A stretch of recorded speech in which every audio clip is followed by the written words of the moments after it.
Good morning good morning વિદ્યાર્થી મિત્રો. The આદર્શ હાઈસ્કૂલ ધોરણ 12 ભૂગોળ, જેમાં આજે આપણે પાઠ 3 વિશે ભણીશું, જેનું નામ છે માનવીની પ્રાથમિક અને દ્વિતીયક પ્રવૃત્તિઓ. માનવીની આર્થિક પ્રવૃત્તિઓ. જે પ્રવૃત્તિથી મનુષ્યને આવક પ્રાપ્ત થાય છે તેની આર્થિક પ્રવૃત્તિ કહેવામાં આવે છે. આર્થિક પ્રવૃત્તિઓમાં મુખ્યત્વે 5 વિભાગમાં વહેંચવામાં આવે છે: પ્રાથમિક, દ્વિતીય, તૃતીયક, ચતુર્થ અને પંચમ.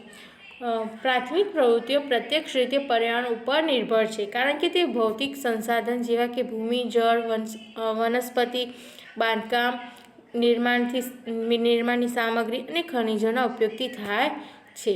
શિકાર, ખોરાક એકઠો કરવો, પશુપાલન, મત્સ્ય ઉદ્યોગ, જંગલોમાં લાકડા કાપવા, ખેતી, ખનન વગેરે પ્રાથમિક પ્રવૃત્તિઓ છે. પ્રાચીન કાળમાં માનવી ભટકતું જીવન ગાળતો હતો. આદિમાનવ જંગલમાંથી ફળો, પાંદડા, કંદમૂળ, પશુઓના શિકાર અને માછીમારી દ્વારા ખોરાક મેળવતો હતો. શરીર ઢાંકવા માટે તેની પાસે વસ્ત્રો નહોતા. સમય જતાં તેનામાં સમજણ શક્તિ વધતા પશુઓનું મહત્ત્વ સમજતો થયો અને પશુપાલનની પ્રવૃત્તિનો આરંભ કર્યો. પછીથી પશુઓના ઉપયોગથી ખેતીકામની શરૂઆત કરી. તે પછીથી અસ્થાયી ખેતીકામથી સ્થાયી ખેત પ્રવૃત્તિની શરૂઆત થઈ. તેનાથી ગ્રામીણ જીવનનો આરંભ થયો. માનવીની જરૂરિયાતો વધવા લાગી. જે ખેતી કરે તે ખેડૂત કહેવાય, અને જે માનવી ખેતી તરફ ન વળ્યો તે ખેડૂતોની જરૂરિયાતો પૂરી કરવા વિવિધ કારીગરીવાળા કામ તરફ વળ્યા અને ગ્રામીણ કારીગર વર્ગ અસ્તિત્વમાં આવ્યો. ખેડૂત અને અન્ય શ્રમિકો વચ્ચે વિનિમયનો વ્યવહાર શરૂ થયો. પછીથી ગામડાના કદ અને આકારમાં પરિવર્તન આવ્યું. તે સાથે ગામડાના લોકોની પ્રવૃત્તિનો વિસ્તાર વધવા પામ્યો. 18મી સદીમાં યુરોપમાં ઔદ્યોગિક ક્રાંતિ થઈ. આ ક્રાંતિની અસર કૃષિ, શિક્ષણ, સ્વાસ્થ્ય, પરિવહન, સંદેશાવ્યવહાર અને વ્યાપાર પર થઈ. યુરોપની પ્રજા સમગ્ર વિશ્વમાં જ છવાઈ ગઈ.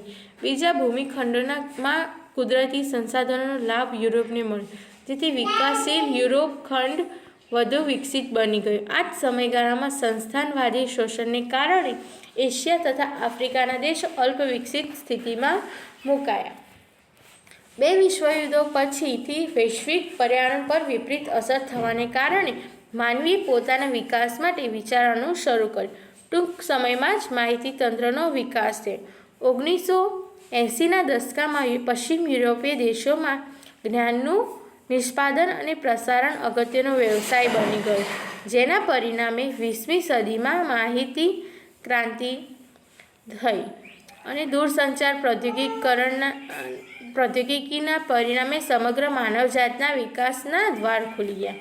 આગળ છે માનવીની આર્થિક પ્રવૃત્તિના પ્રકાર. માનવીની આર્થિક પ્રવૃત્તિને મુખ્ય 5 વિભાગમાં વર્ગીકૃત કરવામાં આવે છે, જેમાં પ્રાથમિક પ્રવૃત્તિ, દ્વિતીયક પ્રવૃત્તિ, તૃતીયક પ્રવૃત્તિ, ચતુર્થ અને પંચમ. જ્યાં પ્રાથમિક પ્રવૃત્તિમાં જોઈશું શિકાર, વન્ય પેદાશો એકઠી કરવી, મત્સ્ય, પશુપાલન, ખનન, ખેતી અને ખેતી આધારિત આનુષંગિક પ્રવૃત્તિઓ. પછીથી દ્વિતીયક પ્રવૃત્તિ. આ પ્રવૃત્તિના કારણે પ્રાકૃતિક સંસાધનોનું મૂલ્ય વધી જાય છે. ઔદ્યોગ વિષયક પ્રવૃત્તિઓ આ પ્રકારની છે. તેમાં માનવી કાચા માલનું તૈયાર માલમાં રૂપાંતર કરી ચીજ વસ્તુઓ બનાવે છે, જેમ કે કાચા લોખંડમાંથી પોલાદ અને રૂમાંથી સુતરાઉ કાપડ. પછી છે તૃતીયક પ્રવૃત્તિ. આ પ્રવૃત્તિમાં કિંમત ચૂકવીને પ્રાપ્ત કરી શકાય તેવી સેવાઓનો સમાવેશ થાય છે, જેમ કે વ્યાપાર, પરિવહન, સ્વાસ્થ્ય, દૂરસંચાર, શિક્ષણ, મનોરંજન વગેરે સેવાઓ. વીજળીના કારીગર, ટેકનિશિયન, દુકાનદાર, વાહન ચાલક, શિક્ષક, ડૉક્ટર, વકીલ વગેરે કારીગરી તૃતીયક પ્રવૃત્તિમાં સમાવિષ્ટ છે, જે પોતાના કામની કિંમત લઈ પોતાની સેવાઓ પૂરી પાડે છે. પછી છે ચતુર્થ પ્રવૃત્તિ. અહીં વિશેષ પ્રકારનું કૌશલ્ય ધરાવતા માનવીની વિશિષ્ટ પ્રકારની સેવાઓનો સમાવેશ થાય છે, જેમ કે વિશિષ્ટ જ્ઞાન આધારિત ઉદ્યોગો, સંશોધન અને વિકાસલક્ષી સેવાઓ, ઉચ્ચ સ્તરની રાજકીય અને વહીવટી સેવાઓ, માહિતીનું ઉત્પાદન વગેરે સેવાઓ. પછી છે પંચમ પ્રવૃત્તિઓ. જુદા જુદા ક્ષેત્રોમાં વિશિષ્ટ કક્ષાના નિષ્ણાતોની સેવાઓ, વહીવટી નિર્ધારકોની સેવાઓ, ભિન્ન ક્ષેત્રના કુશળ સલાહકારોની સેવાઓ અને નવી નીતિઓના નિર્ધારક દ્વારા અપાતી સેવાઓ પંચમ પ્રવૃત્તિમાં સમાવિષ્ટ છે. માનવી દ્વારા કરવામાં આવતી આ પાંચેય પ્રકારની પ્રવૃત્તિઓ એકબીજા સાથે જોડાયેલી છે તથા તેમની સીમાઓ પણ એકબીજામાં ભળેલી છે. આ પાંચેય પ્રકારની માનવીની આર્થિક પ્રવૃત્તિઓના કારણે જ્ઞાન આધારિત ઉદ્યોગોનો વિકાસ થયો છે અને વિશ્વને એક નાનું ગામ બનાવી દીધું છે. જમીન ખંડોના નિવાસીઓ એકબીજા પર આધારિત બની ગયા છે. આગળ છે પ્રાથમિક પ્રવૃત્તિઓ, જેમાં શિકાર અને સંગ્રાહક પ્રવૃત્તિ. આર્થિક રીતે વિકસિત રાષ્ટ્રોના લગભગ 5%થી ઓછા લોકો પ્રાથમિક પ્રવૃત્તિઓમાં રોકાયેલા છે, જ્યારે વિકાસશીલ દેશોમાં માનવ શ્રમને વધુ પ્રાધાન્ય આપવામાં આવી રહ્યું છે. પ્રાણીઓ તથા માછલાઓનો શિકાર કરવો, વન્ય પેદાશો એકત્ર કરવી, પશુપાલન અને ખેત પ્રવૃત્તિ માનવીની પ્રાથમિક પ્રવૃત્તિ છે. પછી છે શિકાર અને સંગ્રાહક પ્રવૃત્તિ.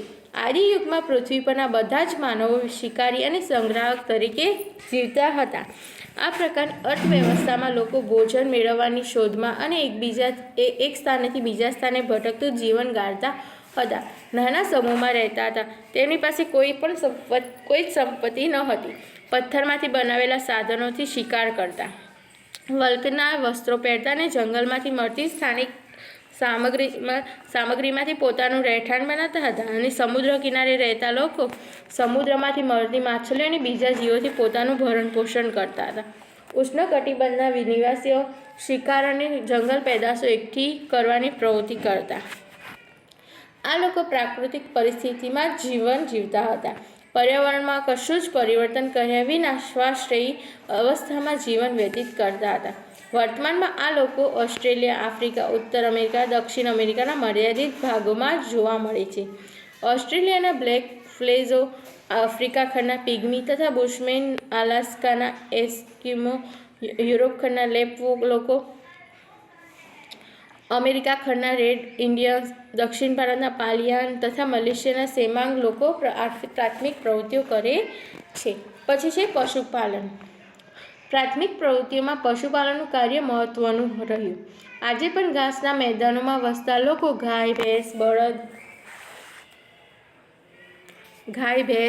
ઘોડા, ટ્રુંડ પ્રદેશના લોકો રેન્ડિયર, રણ પ્રદેશના લોકો ઊંટ, ઘેટા, બકરા, પર્વતીય પ્રદેશના લોકો લામા, યાક પ્રાણીઓને પાળે છે. આ પ્રાણીઓ ભારવહન, ખેતીકામ અને પશુ પેદાશો માટે ઉપયોગી છે. ઉષ્ણ અને સમશીતોષ્ણ કટિબંધમાં વસતા લોકો અસ્થાયી પ્રકારનું પશુપાલન કરતા હતા અને હવે તેઓ વ્યાપારી પશુપાલન પ્રવૃત્તિ તરફ વળ્યા છે. પછી છે અસ્થાયી પશુપાલન. આ પ્રકારના પશુપાલન સાથે જોડાયેલા પશુપાલકો સ્થાયી જીવન ગાળતા નથી. પશુપાલકો પોતાના પશુઓ સાથે ઋતુ પરિવર્તન પ્રમાણે સ્થળાંતર કરતા રહે છે. એટલે કે એક સ્થળેથી બીજા સ્થળે તેઓ રહે છે. હિમાલયમાં શિયાળામાં ઊંચા ઢોળાવ પરથી તળેટી તરફ અને ઉનાળામાં તળેટી તરફથી ઊંચા ઢોળાવ તરફ સ્થળાંતર કરે છે. ટ્રુન પ્રદેશના પશુપાલકો શિયાળાની ઋતુમાં ઉત્તરથી દક્ષિણ તરફ અને ઉનાળાની ઋતુમાં દક્ષિણથી ઉત્તર તરફ સ્થળાંતર કરે છે. આ પશુપાલકો ચોક્કસ વિસ્તારમાં પશુઓ સાથે ભટકે છે. તેઓ ઋતુઓ અને હવામાન અંગેની વિસ્તૃત જાણકારી ધરાવે છે. ઘાસ અને પાણીના સ્ત્રોતો વિષયક અનુભાવિક જ્ઞાન ધરાવે છે. તેઓના પશુઓ કુદરતી વનસ્પતિ ઉપર અવલંબિત હોય છે. અલ્પ વરસાદવાળા વિસ્તારના પશુપાલકો ઘેટા બકરા પાળે છે. અસ્થાયી પશુપાલકો ઘેટા બકરા, ઊંટ, ગાય, બળદ, ઘોડા અને ખચ્ચર વગેરે પ્રાણીઓનું પાલન કરે છે. આ પ્રકારનું પશુપાલન વિકાસશીલ દેશોમાં થાય છે. આ પશુપાલકો પોતાના પશુઓ દ્વારા દૂધ, માંસ, ઊન અને ચામડું વગેરે પશુ પેદાશો મેળવી પોતાનો જીવન નિર્વાહ કરે છે. આ પ્રકારનું પશુપાલન પરિસ્થિતિક તંત્રને અનુરૂપ પારિસ્થિતિકીય અને સાંસ્કૃતિક અનુકૂલનનું વિશિષ્ટ સ્વરૂપ છે. અહીં પશુપાલકો તથા તેઓના પાળેલા પ્રાણીઓ પરસ્પર આશ્રિત અને એક સમુદાયના રૂપમાં તેઓ રહે છે. પછી છે અસ્થાયી પશુપાલનના વિશ્વમાં 7 ક્ષેત્રો કયા કયા છે? તો મિત્રો તમને પરીક્ષામાં પૂછાઈ શકે છે કે અસ્થાયી પશુપાલનના વિશ્વમાં કયા 7 ક્ષેત્રો છે? તો આર્કટિક પ્રદેશ, યુરેશિયાનો સ્ટેપ પ્રદેશ, દક્ષિણ પશ્ચિમ એશિયા, સહારાનું રણ, અરબસ્તાનનો રણ પ્રદેશ, આફ્રિકાના સવાના ઘાસના બીટ, એન્ડીઝ તેમજ એશિયાનો ઉચ્ચ પ્રદેશ. જો કે હવે આ પ્રકારના પશુપાલકોની સંખ્યામાં ક્રમશઃ ઘટાડો થઈ રહ્યો છે. પછી છે વ્યાપારિક પશુપાલન. અસ્થાયી પશુપાલન કરતાં વ્યાપારિક પશુપાલન વધારે વ્યવસ્થિત, વૈજ્ઞાનિક અને મૂડી પ્રધાન છે. પશુ પેદાશોમાંથી વધુ આવક મળી રહે તે હેતુને ધ્યાનમાં રાખવામાં આવે છે. આ એક વિશિષ્ટ પ્રકારની પ્રવૃત્તિ છે જેમાં કેવળ એક જ પ્રકારના પશુ પાળવામાં આવે છે. ઘેટાં, બકરા, ગાય, બળદ, મરઘા, બતક, ઘોડા વગેરે પશુઓ પાળવામાં આવે છે. આ પ્રકારના પશુપાલનમાં દૂધ, માંસ, ચામડું, ઊન અને ઈંડા વગેરેનું મોટા પ્રમાણમાં ઉત્પાદન કરી વૈજ્ઞાનિક પ્રક્રિયાથી તૈયાર કરેલા ઘાસના ડબ્બાઓમાં બંધ કરીને વિશ્વના બજારોમાં નિકાસ કરવામાં આવે છે. પશુઓની ઉત્તમ ઓલાદો તૈયાર કરવી, પાળવી, પ્રાણીઓને થતા રોગો માટેની દવા આપવી, પશુ ચિકિત્સા દ્વારા પ્રાણીઓની સારવાર કરાવી વગેરે બાબતો પર ખૂબ જ ધ્યાન અપાય છે. દુનિયામાં New Zealand, Australia, Argentina, USA, Bharat, Denmark વગેરે દેશોમાં વ્યાપારિક પશુપાલન મોટા પાયા પર થાય છે. મિત્રો, આ ખેતીવાળો મુદ્દો છે તે આપણા અભ્યાસક્રમમાં નથી. પછી ખેતી આધારિત આનુષંગિક પ્રવૃત્તિઓ, ખનન, આ મુદ્દા આપણા અભ્યાસક્રમમાં નથી. આગળ છે માનવીની દ્વિતીયક પ્રવૃત્તિનો અર્થ. બધી જ આર્થિક પ્રવૃત્તિઓ સંસાધનોની પ્રાપ્તિ અને તેમના ઉપયોગ સાથે જોડાયેલી છે.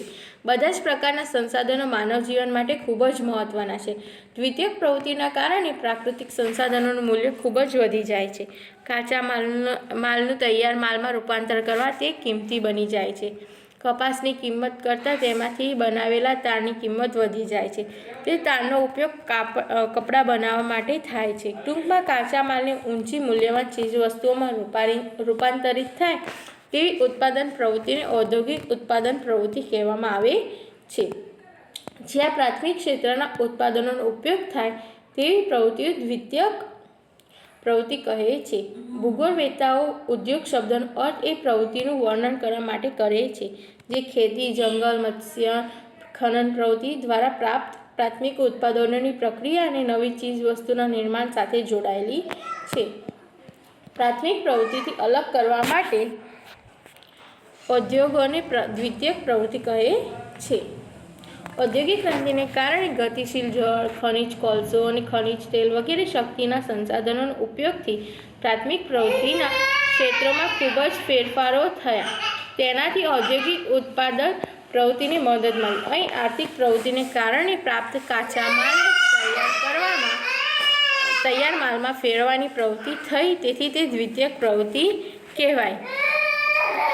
પ્લાસ્ટિકના રમકડાં બનાવવા, લોખંડમાંથી યંત્રોનું નિર્માણ કરવું, અંતરિક્ષયાનનું નિર્માણ કરવું વગેરે ઉત્પાદનોને ઉદ્યોગ કહેવામાં આવે છે. ઔદ્યોગિક ઉત્પાદન એટલે જૈવિક અથવા અજૈવિક પદાર્થોના એક નવા ઉત્પાદનના રૂપમાં યાંત્રિક અને રાસાયણિક પરિવર્તન માત્ર છે. પછી તે કાર્ય સ્વયં સંચાલિત મશીન દ્વારા છે કે હાથ દ્વારા અથવા કોઈ કારખાનામાં થઈ હોય. જટિલ વ્યવસ્થા શક્તિના આધુનિક સાધનો, કૌશલ્યપૂર્ણ માનવશ્રમ, યંત્રોનો ઉપયોગ અને મોટા પાયે વધુ ઉત્પાદન એ આધુનિક ઉત્પાદનની વિશેષતા છે. મિત્રો, પછી ઉદ્યોગોનું વર્ગીકરણમાં ગૃહ ઉદ્યોગો, લઘુ ઉદ્યોગો, મોટા પાયાના ઉદ્યોગો આ મુદ્દા આપણા અભ્યાસક્રમમાં નથી. તો મિત્રો, અહીંયા આ પાઠ આપણે પૂર્ણ કરીએ છીએ. તમારે સ્વાધ્યાય તમારી નોટબુકમાં લખી લેવું.